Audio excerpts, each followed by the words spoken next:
Clear to engage. Time on target. 5 mics. Out.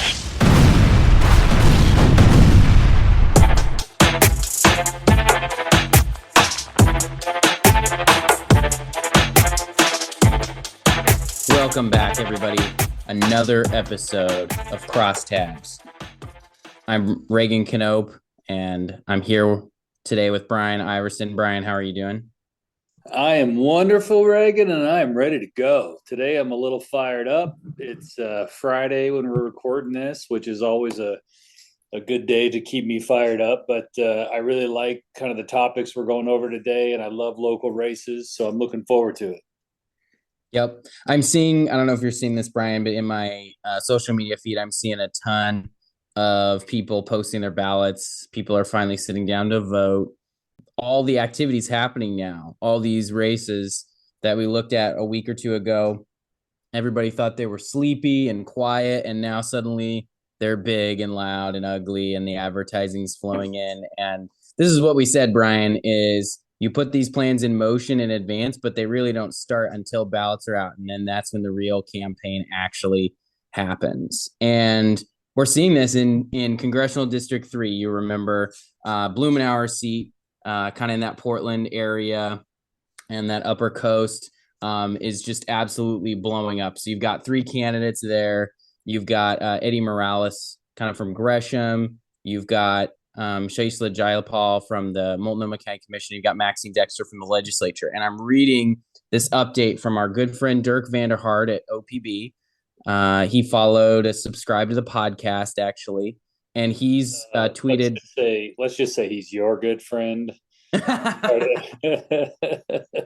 might have to get into that, Brian. How does Brian feel about the journos? A topic for another day. Yes. So Dexter, he tweets that Dexter reported, because FEC reports quarterly, but then there's a pre-primary report and a pre-general report that you have to do. And in the pre-primary report, Dexter reports raising $500,000 in April alone. That's way more than their opponents. They all raised about 250, and that's more than she raised in December, January, February, and March combined. So the late money is coming in. She's also getting support from 314 Action, which is like a science/doctor super PAC that likes to back doctors. They're in for Bynum in the 5th district and Dexter in the 3rd district. Eddie Morales is getting a little bit of outside money, but this is becoming kind of the big topic du jour in this race. What's kind of your assessment about where this money is coming from and how it's going to impact these races? Well, I would say a couple things. I would say, one, there must have been some polling that is circulating amongst these super groups. And I would say that because these people don't come in late money unless they're really afraid of one of the candidates that's ahead, or, they see, a window for Dexter that gets her over the finish line, and they're just driving it home, and they've decided that they want her to move forward. That tends to be the case with the super PACs, but that's kind of what I'm seeing here in this race, and I'm kind of excited for it. I love seeing the Portland TV news and all the ads that they're spending on there and all the money that's going through. I think I picked Jayapal to pull this one out, and seeing the money now, I may have to, I'm going to pause maybe on that one and start saying, wow, there's a lot of money flowing into Dexter. That's usually telling. I agree with that. I'm feeling the same on the Bynum race. Remember, I picked McLeod Skinner because she had the grassroots network. She's run for Congress once before. She had the name ID advantage. I don't think I'm going to back off the pick just because you already picked Bynum, but I do think that it looks a lot harder for McLeod Skinner now because the air support that she got against Kurt Schrader in the primary, especially, I mean, she lined up almost everybody that wasn't establishment, right? All the lefty progressive groups. She's looking around and she can't find any friends. There's no air support. There's no super PAC out there that I'm aware of that's really spending anything serious. And Bynum, the late money is showing up for her. So she probably is either within striking distance, would be my guess, or ahead. and they just want to make sure they lock this one in. So I'll stick with McLeod Skinner, but I think there's a decent chance I'm going to be wrong on this primary. But that's okay because I don't need this. I don't need the score to get into my politics entrance exam. It's not a real test. It's just a political test. So look at me. I'm jumping ship, and you're going to just go down with the ship. So sometimes it's okay, Brian, to go down with the ship. I'm glad I was right on Bynum. I think, I think McLeod Skinner, I'm hoping that, just to be honest, I'm just hoping this is the end of her political time in Oregon. I think she needs to move to New Mexico and try again down there for something else. I just kind of tired of talking about her, to be honest with it. I just think, and I kind of think everybody is. And maybe that's why the big money's kind of come in, and Bynum's got herself in a position to win, and so they just want to just be done with Jamie McLeod Skinner. I mean, it happens in both parties that people that just run over and over again. Eventually, the people that fund a lot of these races, they're just like, yeah, it's over. You're not winning. You're not going to win. You haven't won. We're just done. Let's move on. Yep. And it's natural. Totally agree. Well, before we get into these local races, Brian, one of the things that is a controversial topic I wanted to pick your brain on is candidate signs. Okay. So there's been a debate, and I think it's an ongoing debate and probably will never end, on lawn signs. Do they help you win elections? I've seen surveys and studies that say they do help you a little bit. I've seen surveys that say they don't help. I see, and then I also see good lawn signs. I see bad lawn signs. I want to get kind of your like high level take on what you think about lawn signs.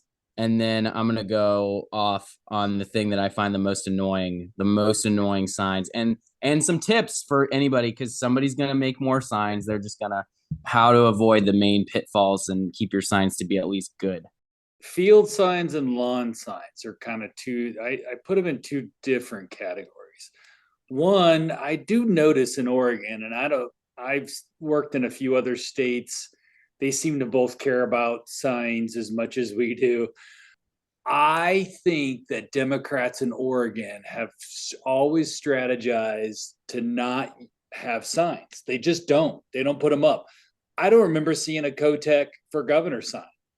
I saw Drazen for governor signs all over the state, but I don't think I ever saw one Kotek for governor. I'm trying to remember. I saw a few Kotek yard signs, but not the field signs. And I believe that it's a strategy that Democrats have just really done. And at the end of the day, they're in control. So it makes you wonder if we're just wasting our time, money, and effort. So from a very 10,000-foot view, I don't think they really help. I think that ultimately they're not moving voters at all. I think that they don't really make people, oh, wow, that's who I want to vote for is, Christine Drazen. Like, they probably, at that point, they've already they know who's running for governor. They're saturated with $20-30 million worth of TV ads at that point. So from that standpoint, I don't think it moves voters. The more local you get, I think it probably helps when you get down into the trenches of a city council candidate that just buries a small town with signs. That probably helps, I think, a little bit, because there's just no ID there. Now, if we go into why we do them from a consultant standpoint, because your volunteers need something to do. I believe that that's a big reason why I tend to do them for my candidates, is it keeps them busy, gives consultants something to do, and our people just like, they feel like if I put a sign out for you that I'm supporting you in some small fashion. And I think that's why we do them as a campaign. I just don't know if they're effective. I have never seen a study where somebody said, I voted for Joe Smith because I saw a yard sign.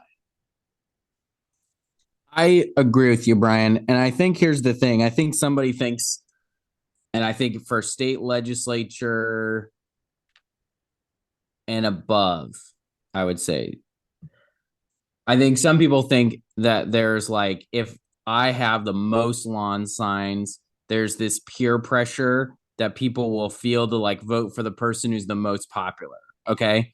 And I think there is true psychology about voters wanting to vote for the person they think is going to win.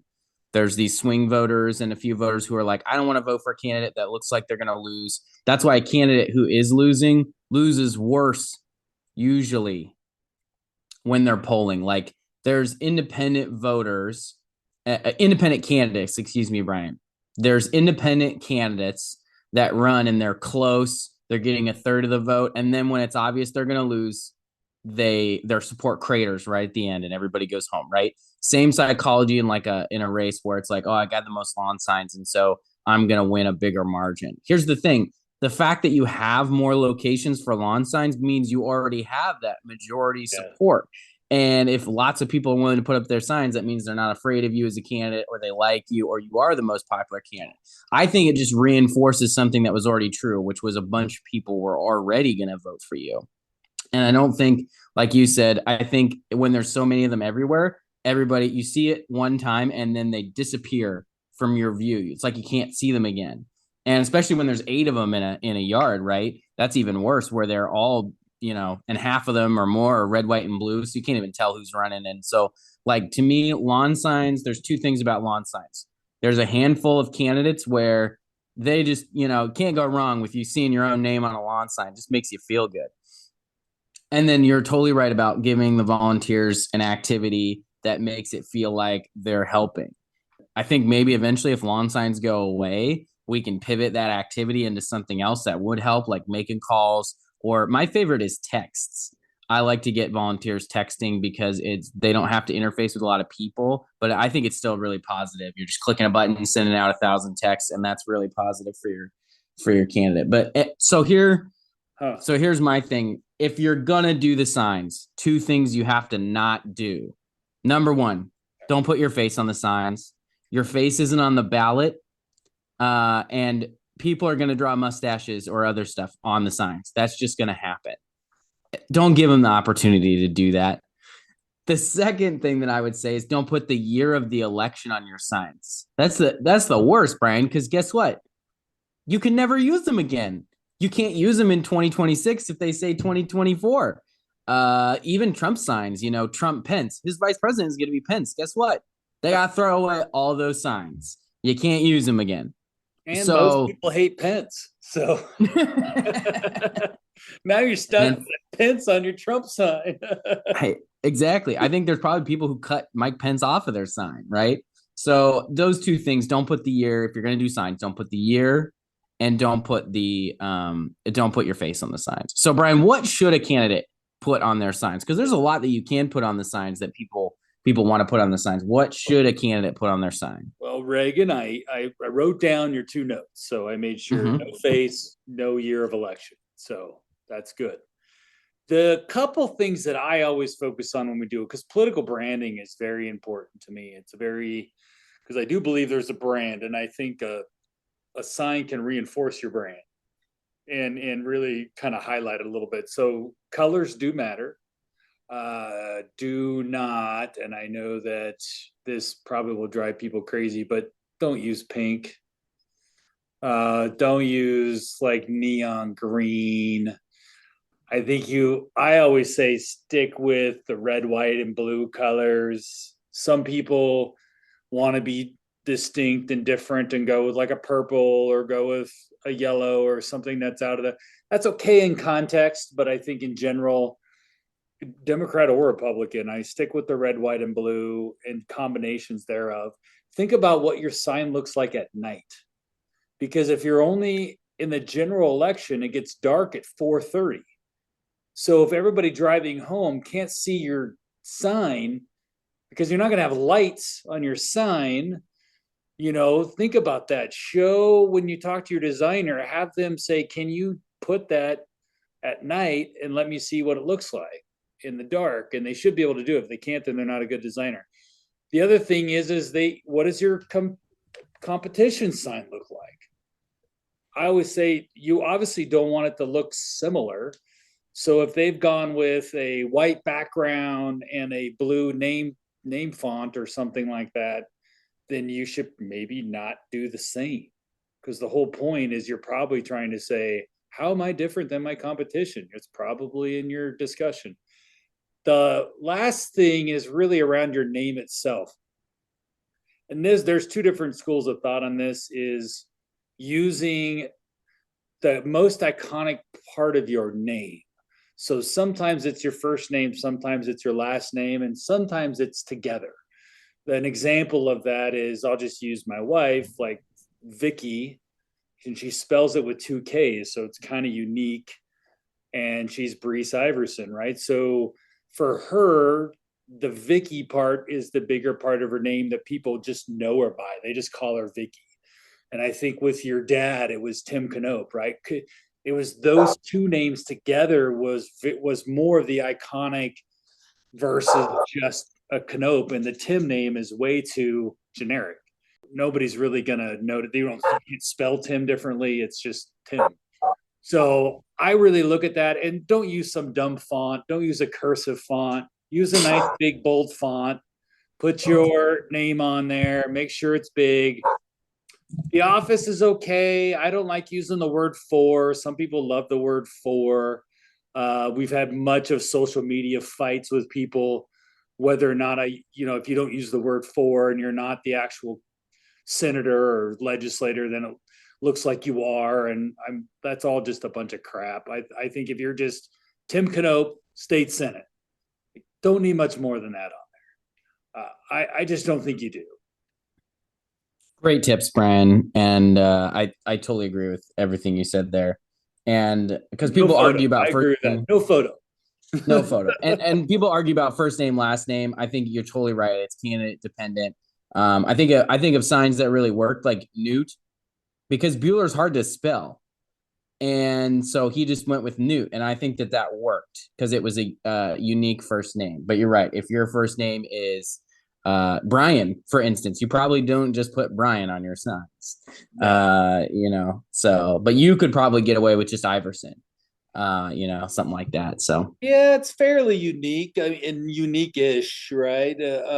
In the world of today's female Republicans and Democrats, we sure are seeing the Bosar Davis, the Brees Iversons, all of the combo names seem to be a huge part, and also on the Democrat side as well. So I do find that interesting in today's world, that women are really using the hyphen, especially in politics. It's probably because they have a base from their family, or who they were, their family name that they grew up with was something of prominence in that area, and that tends to be why they use it. So makes sense. Yeah.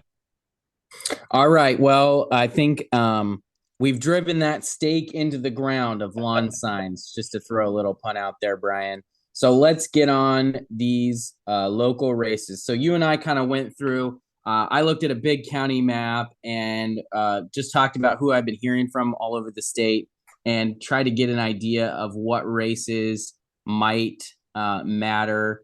And I think we've come up with a pretty good size list here. And we've broken it out 2 sections. So, Brian, do you want to go first? Or you want me to go first? Yeah, I'll start with Central Oregon. How about that? And just kind of do the breakdown of the 3 counties over here in my neck of the woods, because they're all actually pretty interesting, to be honest. So I'll start with that, and then I can throw it to you, and you can go to Southern Oregon, where there's some opportunities or some thoughts down there. Prineville, or Crook County, we just have one commissioner race that matters. Seth Crawford was the county judge. They just moved it back to just being a commissioner. So they it changed their governance to just a county commission race. So we have, as well as we should probably, most people know this, but most commission races now are a 50% plus one scenario around the state. And they all seem to be going to that. So really you have had multiple candidates. Top 2 move forward to the general. Everybody else goes home. I think I do like that process there. I do think it's way better than ranked choice voting.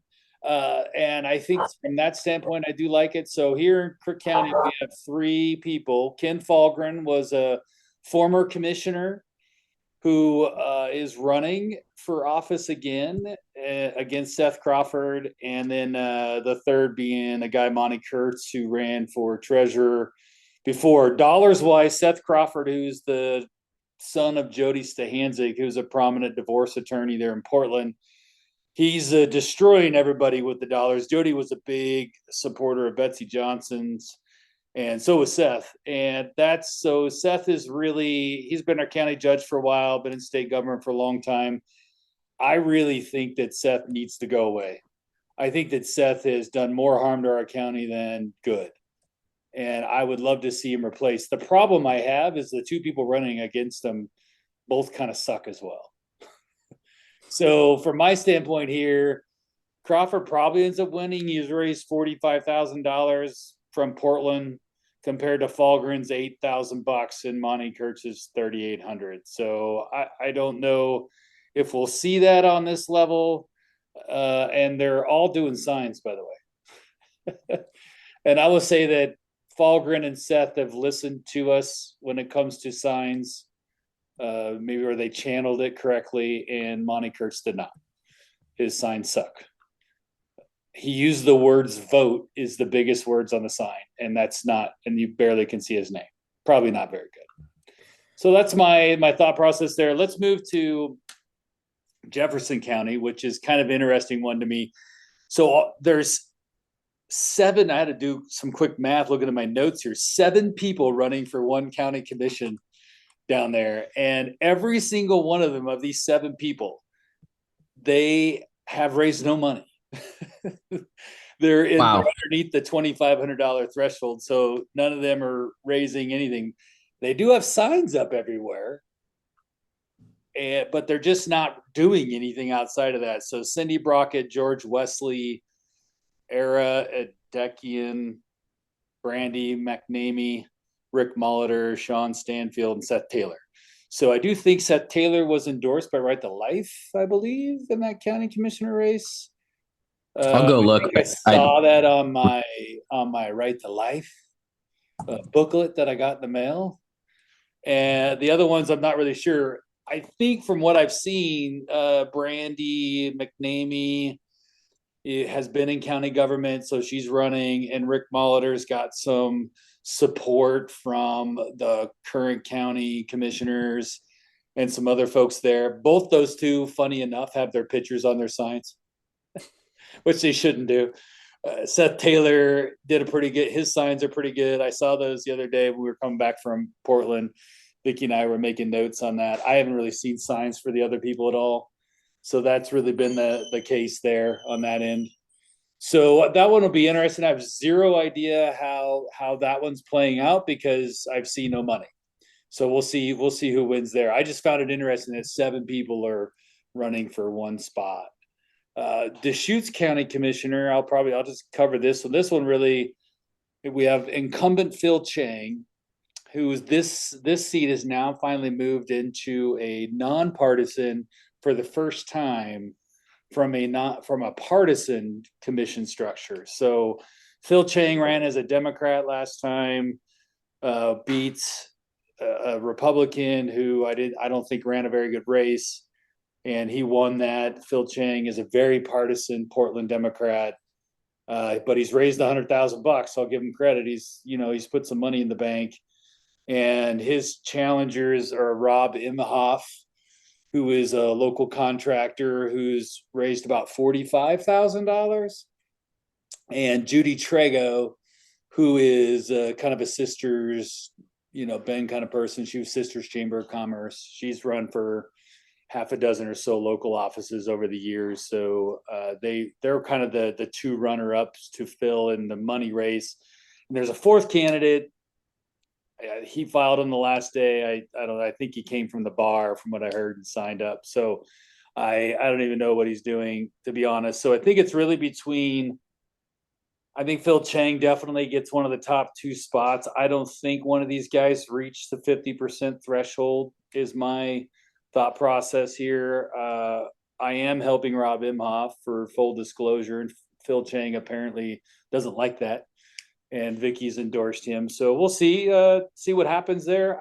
I believe that it'll be Rob and Phil moving to the general is what I'm hoping, and I hope that then Rob can pound him into the ground come the general. So that's kind of my local races here. I don't really have anything else in Central Oregon that's of super prominence or importance right now.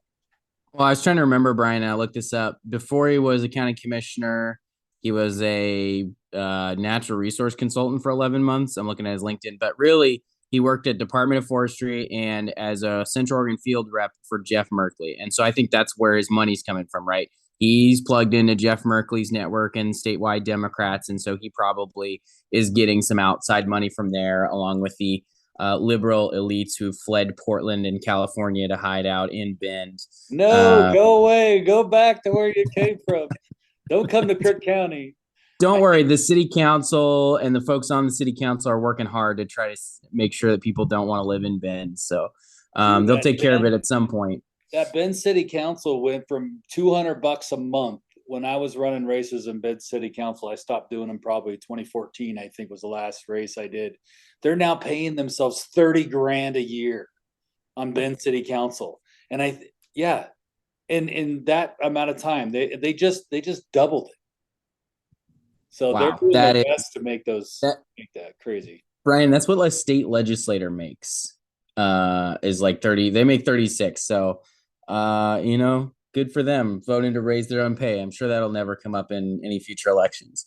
All right, here we go. So I put together a list of some things that are kind of down south a little bit, and we'll talk about those. And then I was thinking that would go out east, and then we'll come in and finish up in the Valley and Portland metro area. So super fascinating to me is Jackson County and a little bit of spillover into Josephine County. So Jackson County not only has a commission race. Now they're one of the last counties. There's like 8 counties in the state. You mentioned this that are still doing partisan races. Deschutes just switched.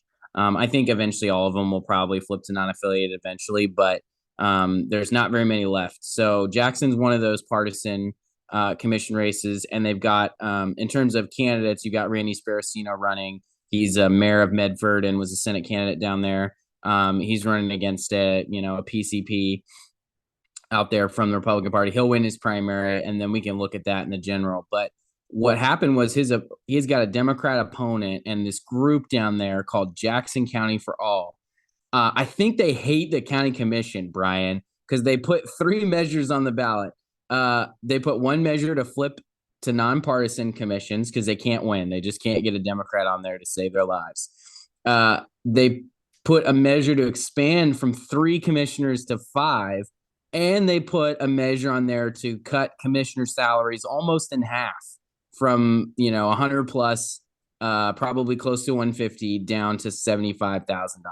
And I was reading about this. There's the Jackson County for All group that's pushing this, and then they're against this group, which I think is super smartly named, called Stop Bigger Government PAC. And it's great because they're hitting on the fact that you're expanding the commission, adding more seats, adding more expense, all that stuff. And one of the guys down there is actually a blogger named Peter Sage, and I don't really know what he does. But he's a local rich guy, and he is always blogging about politics, and he has complete Trump derangement syndrome. He's always blogging about Trump. He must like you. He doesn't, actually. I know this because he's written a couple of articles about me. And when I was down there, I lived in Medford for a couple of years and worked on some campaigns and stuff. And he doesn't really care. And he tweets at me too. Still, I tweeted something about Phil Knight sending a bunch, because Phil Knight wrote a big check to the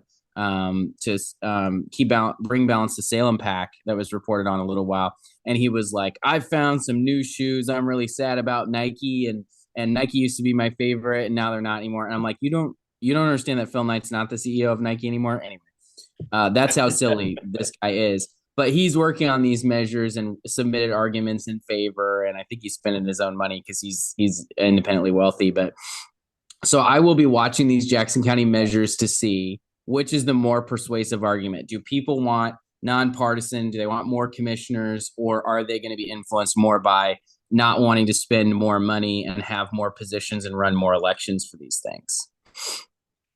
Yeah, that's Bryan.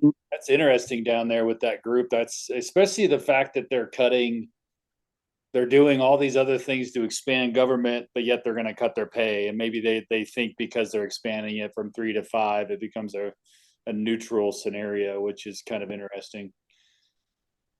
Yep. Did you want to cover anything else in Southern Oregon, or should we move on to? I really don't have a ton in Eastern Oregon. Yeah, I just wanted to know. I'll hop in on the Eastern. Josephine's got a big race going on down there, but I'm seeing they got 2 positions open. 2 of their crazy commissioners aren't running again, and they're trying to replace them with some other crazy commissioners. I'm not really seeing anything that tells me, anything unique about them. So I'm curious to see how those will play out. Probably more so just because, I'm involved in the Goodwin race on the state Senate side. So from that standpoint, it probably gives me more reason to pay attention. The one that I wanted to just kind of touch on, which I thought was interesting, is in Grant County. And there's just been this crazy hotbed of changes in Grant County. They've recalled the mayor and John Day. There's a constant fighting going on. And what I noticed was inside Grant County is they have like all of these people running for these seats that just really aren't much, which is just odd. And they have a judge in Grant County, so they have 2 county commissioners and then a judge like we used to, but it's basically just the county administrator. And it's the current judge is a former DEQ employee, and I don't even know how he got the job. We should look back and see, but apparently they haven't been too happy with him. So there's a bunch of people running against the judge, including the current justice of the peace, which is interesting. So Kathleen Stennett, so she's running against Mark Webb, which then you have this other retired federal employee, Francis Preston, running against Mitchell Wilson, which is kind of funny. So you have these kind of groups that are probably the same thing that's happening in Jackson. They're kind of 2 groups of people that fielded their candidates and are running against each other. But because the position number 2, the county commissioner, was Jim Hampshire, who left there to go run for the judge position, which left his position open. And just a ton of stuff going on in Grant County. And I find this really interesting because this comes on the heels of that Baker City Council. Remember at one point there was like nobody on the city council in Baker. This fall, like everybody just quit and they had no city councilors. It was the oddest thing in the world. So I don't know what's going on in Eastern Oregon, but it sure seems like there's a lot of politics happening out there that's kind of interesting. And Bryan, I'll go find. I remember reading that in OPB, that kind of implosion of their local government and all that stuff. I'll try to put together some show notes with a handful of links about the stuff we talked about, CD3 and that, and really keep our listeners deeply informed, as we love to do. Local races are wild times. Yeah, we try. Local races are wild sometimes, and I have a lot of fun. I love a good local race. All right, so now we're sort of looking at one more note. I wanted to note former Speaker of the House Mark Simmons running for Union County Commissioner against like 7 other people. I think he'll dominate that. I've seen a ton of Facebook activity, fundraising, good website, all that stuff. Mark's a great guy, and I'm glad to see him kind of getting his political feet back into him again. It was a bummer when he left the legislature, and I think having him, at least on a commissioner level, means we might see him roaming the halls during, the county days at the Capitol. That'll be great. All right, so then let's head into everybody's favorite, the Valley, and then we'll clean up here in Portland. So a couple of Valley-related elections. The main one I think that's got everybody abuzz is the Hoy versus Hoy election in Salem. You've got Chris Hoy. He was a state representative for a short time on council and then was elected mayor, I think 4 years ago. He's up again for re-election, being challenged by and not related to Julie Hoy, a conservative. So Chris Hoy is a Democrat. Julie Hoy, a Republican conservative, on the council. And there's a massive spending difference here. Bryan, Julie Hoy has raised $265,000. Chris Hoy has raised $56,000. So do you have any sense or any guess on who is going to win this thing? It's very interesting. No, I have no sense on it. I hope that it's a good Hoy wins. if there's such a thing. There is, because I think the payroll tax was huge in that race, and I hope that the messaging, at least some of the stuff I've seen on it, has been pretty good. And Chris Hoy should go down in flames with that payroll tax stuff. I think that OBI and a bunch of those other groups did a pretty good job of just destroying that payroll tax and making sure that it didn't spread like the common flu to other cities in a way to make money. The problem with Salem is, and I've done a few things in Salem, is there's a ton of money on the Republican side in Salem. There always seems to be more money that flows. But the last mayor's race, that it just felt like it was the same way. There was the spending was way tilted to one side, yet still lost. And I just think it's because of all the state and public employees that live there that really move. They kind of make it very difficult to win these races in Salem. And I don't know if spending is indicative of who wins. And the Hoy thing is incredibly funny from a political standpoint, that they're not related. And most people could care less to pay attention. So I would definitely am interested, just because of that alone. Just seems interesting to me. Yeah, I'll be watching it too. I think this is really, like you said, the state employees. I think Salem and Kaiser have become sort of a Portland bedroom community. And so you've got a lot of people who are socially liberal, at the very least, that are leaving Portland because it's so bad, but they don't want to pay the prices for houses in the suburbs. And so they go a little further down I-5 into Kaiser and into Salem. And that has made Salem, like the Salem proper, where Republicans used to be very competitive, I think it's just lost. We just saw that in the last couple of elections. And this is the last true test of how far left can you go? Can you put a payroll tax on the ballot and lose 80-20 and still get reelected? And that's like the true test of how liberal Salem's become. So that's really what I'm looking at, is this is the litmus test. If you can't win with a 3 to 4 to 1 spending advantage and a super unpopular payroll tax, there's no way to win in Salem. And Salem is Portland and Eugene and Bend 2.0, right? So now we're going over to Portland suburbs, Clackamas County. So Clackamas has been a battleground for years. I think back to like 2010 when Tootie Smith won that Clackamas County chairs race. That was a big surprise. And they've had previous conservatives, but it's always been a really close battle for those commissions, and it's always been split. It's a 5-member commission, 3-2, 2-3 for Republicans or Democrats.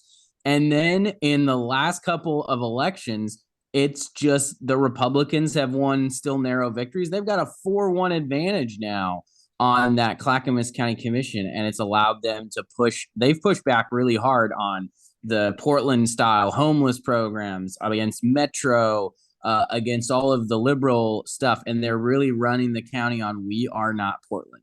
But they've also had Mark Shull in position 4 has been a little bit of a what would you call it, loose cannon.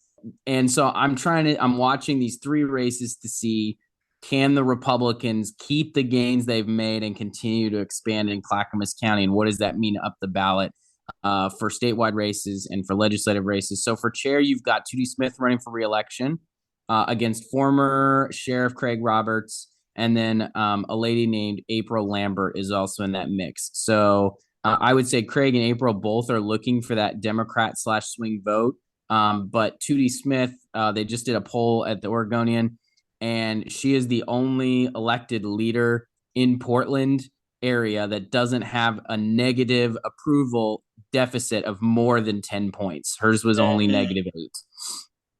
So is that enough for her to win it in May, or will she go to the general? Probably against Craig Roberts. He's got more money, a little more name ID. But I know that the far left people don't like him because he was a sheriff and they've been very anti-law enforcement. So that could really actually doom him right here in the primary and just end that thing. Good. Then you've got for position 3 the lone Democrat hanging on, former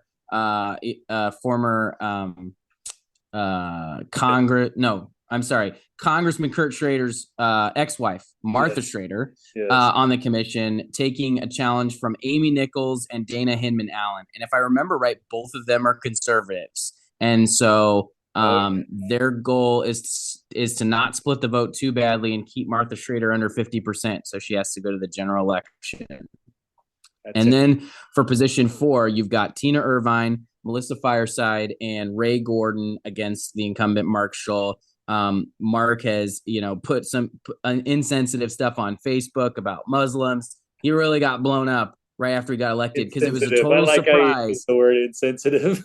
It was a total surprise. No one expected him to win, and then he did. And then the liberals all went through his Facebook after that because they didn't check him out because they thought he had no chance because he was just like a PCP classic Republican guy. And now he's on the commission, and they're going through his Facebook, and he shared all this stuff that they say is hateful and stuff. And so now they've been waiting for 4 years to take him on. They finally got some candidates to run.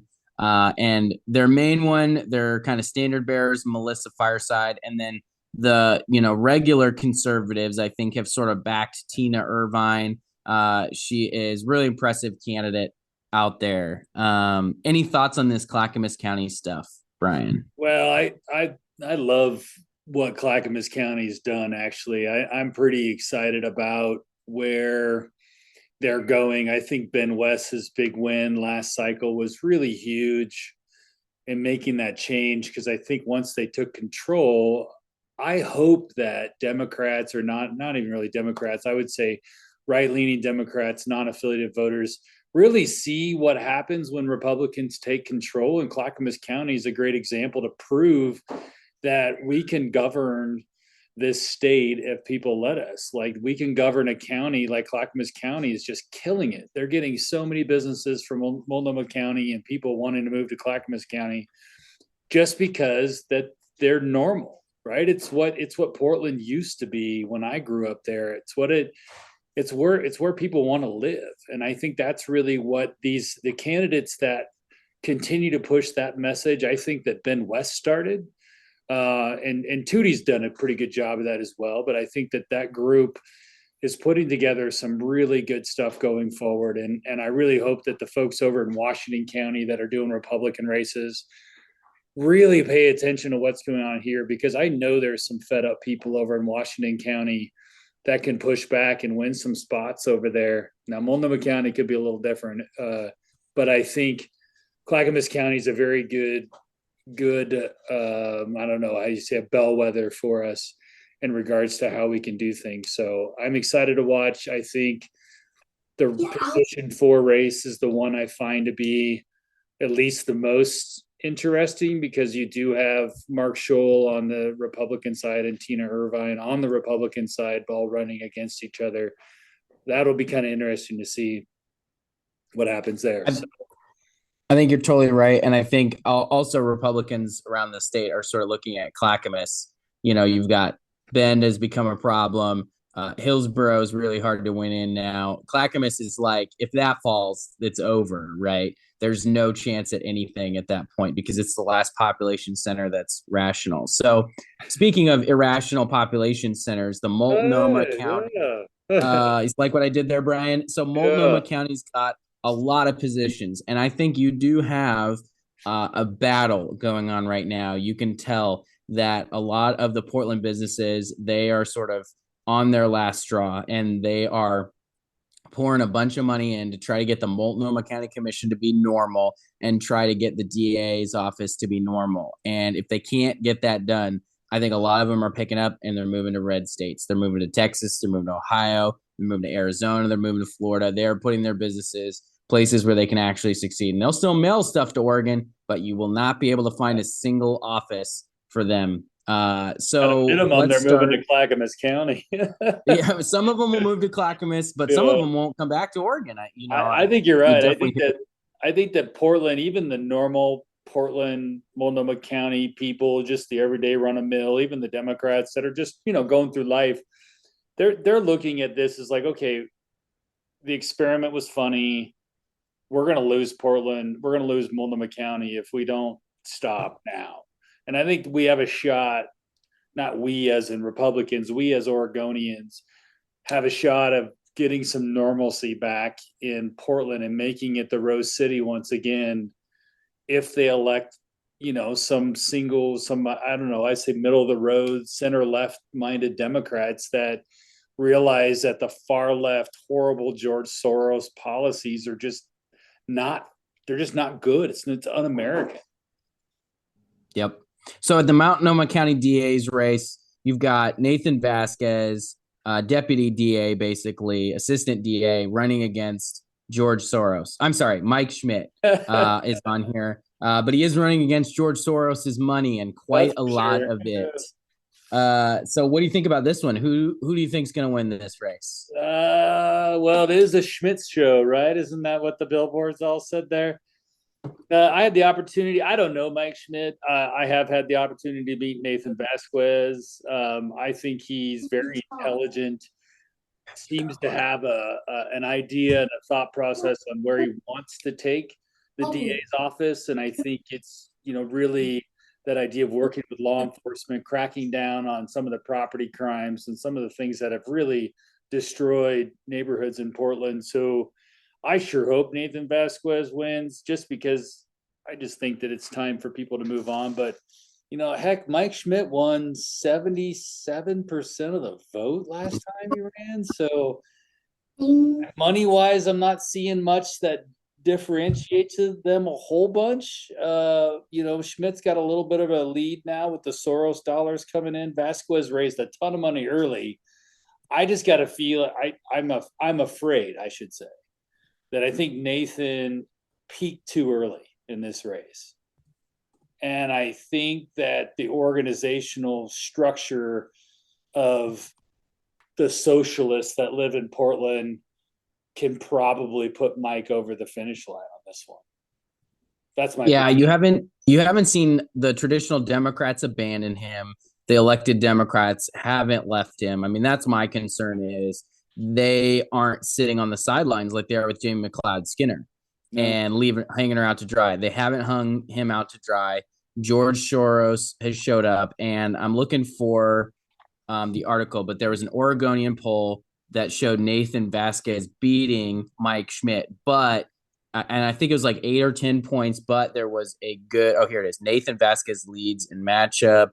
And the numbers are right here. Like 50 or undecided, 50% undecided, and then was a slight lead for Vazquez on the ones that were. Yeah, so it's not a huge advantage, but so 22% for Mike Schmidt, 34% for Vazquez, 44% undecided. And so that's winnable for Schmidt, but he needed the cash infusion, and he seemed to have got it via the Working Families Party, which I also think is a hilarious way to send the money in. That way he doesn't get tagged for being George Soros sponsored. They do it through third party, right? Some of that political strategy. And really for me, I've said this. Smart. I do it too. Oh, wait, we do. Right. I mean, that's just the truth on these things. Sometimes you want the candidates to not have to own because there's always nothing in politics and nothing in policy is obvious win, obvious lose. For the most part, it's all trade-offs. And so what's the trade-off? Yeah. The trade-off is you get a bunch of money supporting your candidate. And the small downside is someone tries to hit them with the Soros thing. So you just try to minimize that. That's what they're trying to do here. This is really this for me.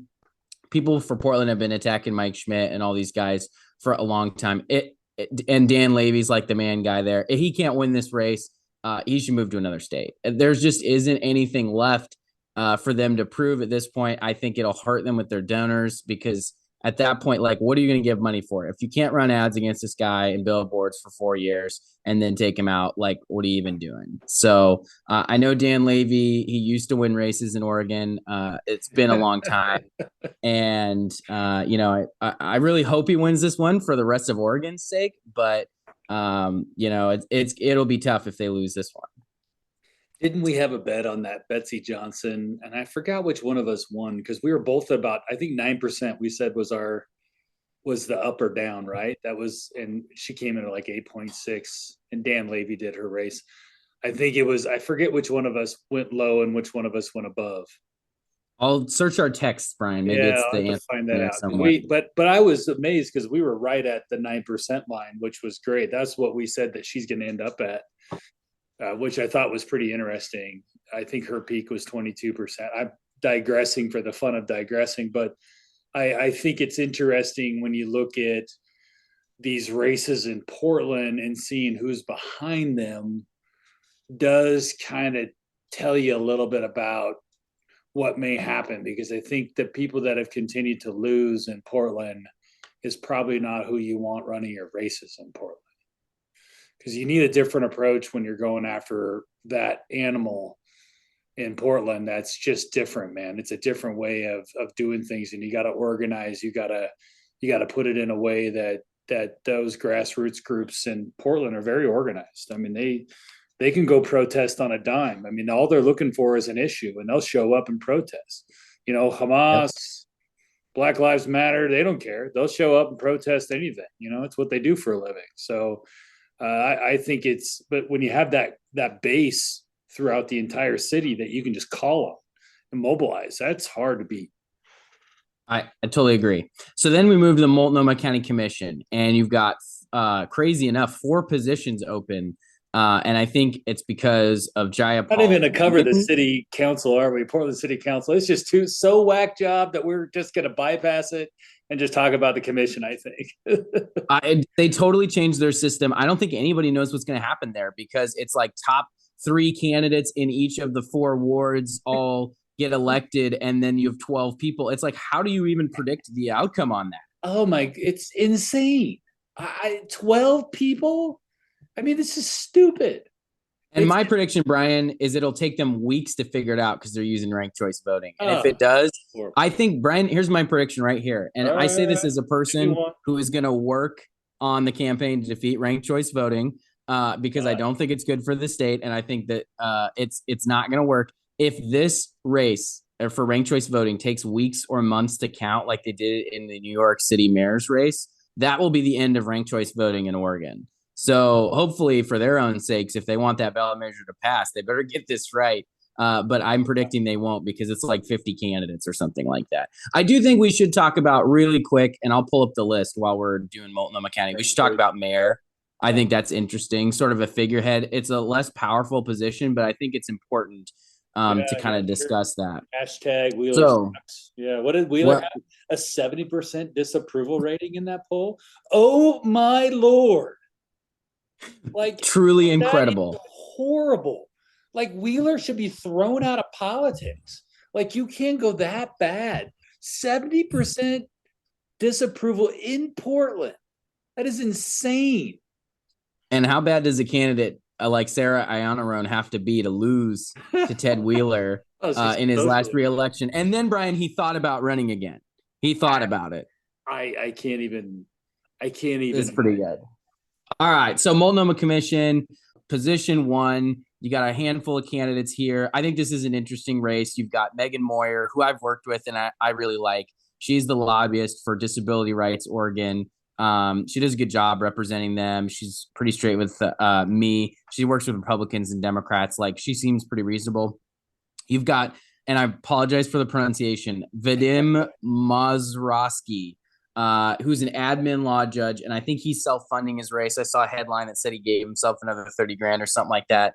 And then you've got the chair of the Progressive Party, Chris Henry, whose name I've seen before, but I guess that's why. And then Kevin Fisk, who's a mental health advocate. What do you think about this race, Brian? Who do you like? I think it's pretty. I don't know Meghan. I know that you tend to like her. Willamette Week endorsed her.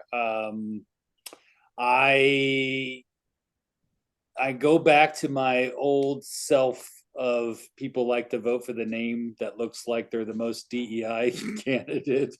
So Vadim wins that in that world. I'd be curious to see if Chris Henry's got some mobilization around the Progressive Party stuff to see if he's able to really kind of motivate some of those people. But I have zero idea who wins. I think the Willamette Week endorsement's big. I know that they have some pretty decent clout in Portland. I think getting that endorsement's pretty important. She got the disability rights stuff in there. I think, maybe that's an establishment candidate, I would say, from the D standpoint. So I would say it's probably between those three, the one with money and, Chris Henry and them. So I don't know. I'm not going to call that one. I got an idea. Looks like Vadim got the Oregonian. What's that? It looks like Vadim got the endorsement from the Oregonian. So split endorsements, I think, makes it harder for her. So we'll have to see on that one. That's the kiss of death. Get the Oregonian endorsement. Down here in Oregon, it's the bulletin endorsement. If you get the bulletin endorsement, you might as well just go put a headstone on your campaign. It's like about the worst thing that can ever happen is to be endorsed by the Bend Bulletin, which is now the most progressive left-leaning piece of crap newspaper on the planet. I will say it cracks me up because you have very soft feelings there about the Bulletin, Brian. It cracks me up because I always see the lefties on Twitter posting their ballot. I saw one today. And he was basically like, screw the Oregonian endorsements and voted against. And the Republicans also hate the Oregonian. So they are really, building bipartisan consensus, the Oregonian is, with their endorsements. Because I also get tired of them. They always say the Democrats are making all these mistakes. And here's our editorials about everything the Democrats do wrong. And then they go and they say, but this new Democrat will get it right. They will fix the problem. And they're always wrong. And they got it wrong. And they got it wrong. Remember, they wouldn't even endorse in the Republican Secretary of State because they couldn't find anything redeemingly worth endorsing in Dennis Lithicum or Barker or the other guy, Tim. I think if you're gonna be an editorial board and you're gonna endorse, and then you're gonna throw out a firebomb like that, just endorse. Just say, here's the best of the worst. I mean, right. At least you did that part and you put yourself out there, because if you're going to say, if you want people to take your opinion seriously and you want to keep being opinionated, well, then you got to have an opinion. So I just think it's kind of crap of them. So, but I do like Helen over there. I think she's pretty good thinker and stuff. And sometimes they're very rational and sometimes they're just weird. And I've yet to figure it out, but that's most journos in my mind. You have a better relationship with journos than I do, so I'll let you keep those, and I'll be the different guy. All right, so position 2, Shaisla Jayapal's seat. You've got Shannon, Singleton. You said that name wrong too. What did I do? What did I say? Susheela, right? You say Susheela. Oh, see, that's gonna be. I'm gonna get letters. You mean Congresswoman Jayapal? There is another Congresswoman Jayapal. I think that is the confusion there. Against, can we say disgraced former Mayor Sam Adams, and then a guy named Jesse Burke. But of course, Sam Adams got endorsed by the Oregonians. So there we go. It's amazing to me. Like, how does Sam Adams? I mean, it blows me away that somebody is. Just go Google Sam Adams. That's all you need to do. Of his time in inside the hall, the city halls there, for you to say, what is this guy doing? The sheer, I don't know, what do you call it? Like the sheer just who gives a crap mentality that I'm just going to go run and just take all the beating. And, he'll probably win because everybody likes the beer and they're like, it can't be that bad of a guy. I think that's true, honestly. I think some people will be like, that's the beer I drink, and check the box and they won't even know. Fill in the oval. You gotta give him credit there. That's a great name for a yard sign. you can't go wrong there. And I think the left will probably push for Shannon Singleton, mostly because they think Sam Adams is not too liberal, not liberal enough necessarily. I think they'll just think he's too problematic with all of his problems. And yes, just Google Sam Adams scandal and you won't, I mean, you'll run out of time in your life to read it. Position 3, Julia Brim-Edwards on the Portland school board as well, continues to have that on lockdown. It's good to be connected to Nike in Portland. And then position 4, you've got Brian Knotts versus Vince Jones-Dixon, who is a Gresham city councilor. So you've got that East County kind of vibe. You know that area, Brian. Do you think they finally succeed and actually get somebody that's really Gresham-y? Or is this guy did he just move from Portland to Gresham to pretend to be from Gresham? What do you think? You know what? I had the pleasure of meeting Vince. He probably doesn't remember, but I actually met him last week at the housing signing. He happened to be there. Seems like a pretty decent guy, to be honest with you. I'm sure his politics are crazy left, but it feels like he wants to try to do the job. Should be interesting to see. I think he wins going away. Brian Knotts is put up a few yard signs that I've seen throughout the Gresham area, and that seems to be about it. I know he's a Republican and he's pushing hard in that realm, but I think that he's pushing a square rock uphill, and I don't think he's going to get anywhere. So I think Vince Jones-Dixon wins that one, kind of going away, just because he's charismatic on top of the fact of him being a huge Democrat. So that's pretty simple. But you know what I found interesting with this whole thing is just all the labor union money spending and the quote unquote nonprofit spending of money. You know, these nonprofits who literally get money from taxpayers to solve problems that don't ever get solved. They just get worse every year. There's more homeless nonprofits than there's ever been, and yet there's more homeless people than there's ever been. How is that possible? I don't get how that's possible. I think it's because there's a whole homeless nonprofit complex all built on just taxpayer money.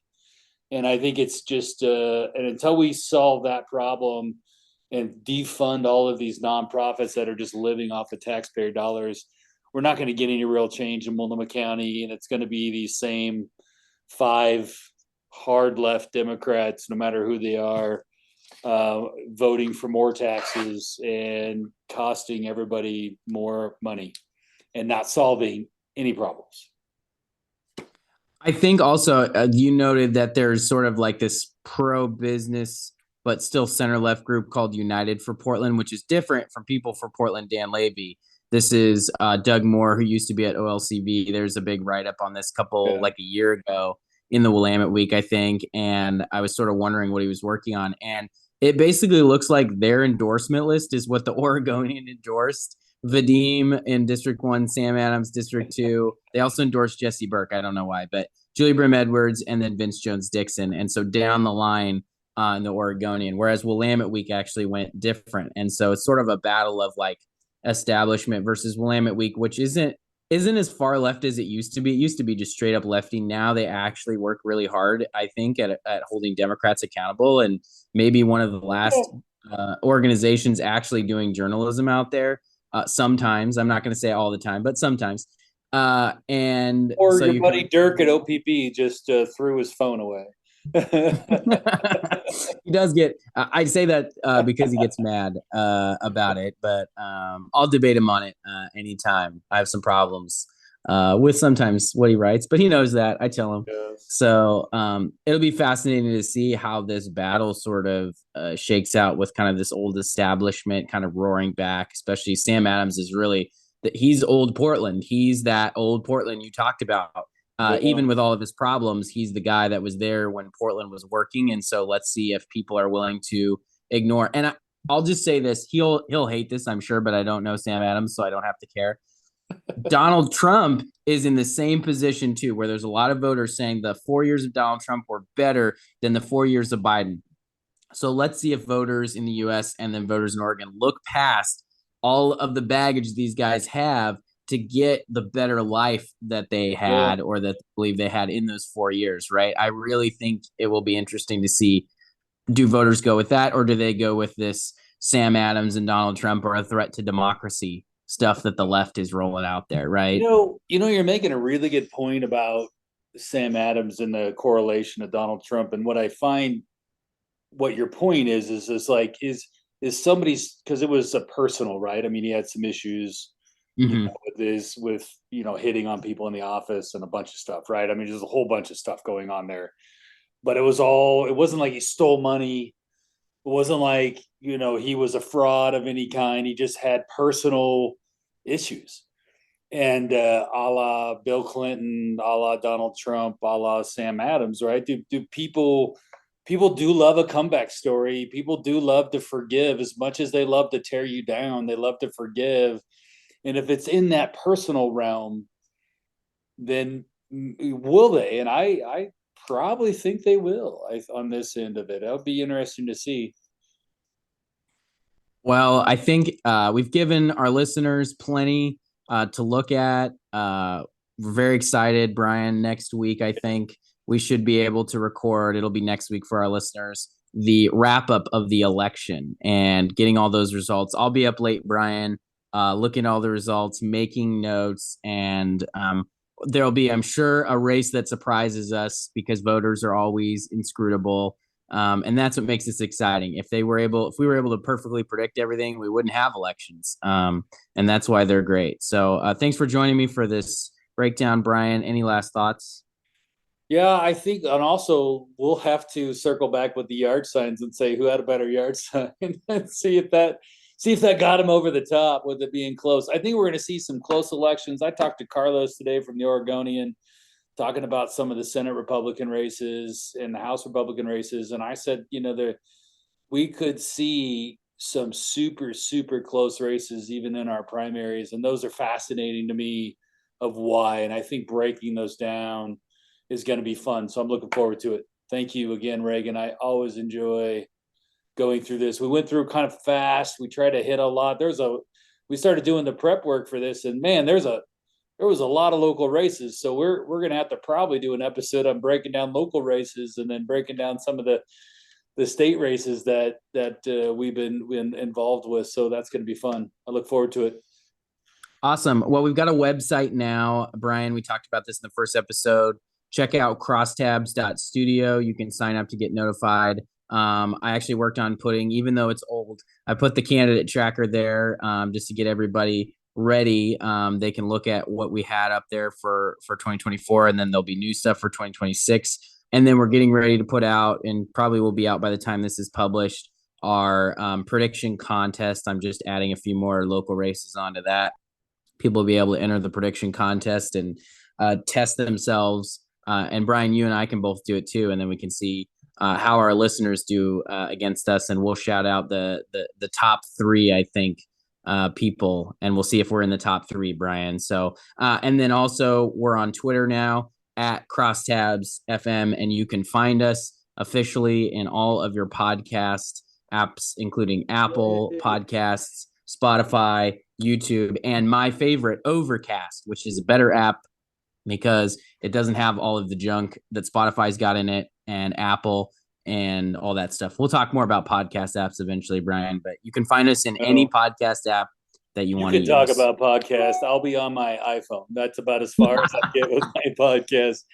You millennials and all your stuff. No thanks. All right. Sounds good, Bryan. All right. See you, thanks everybody for listening.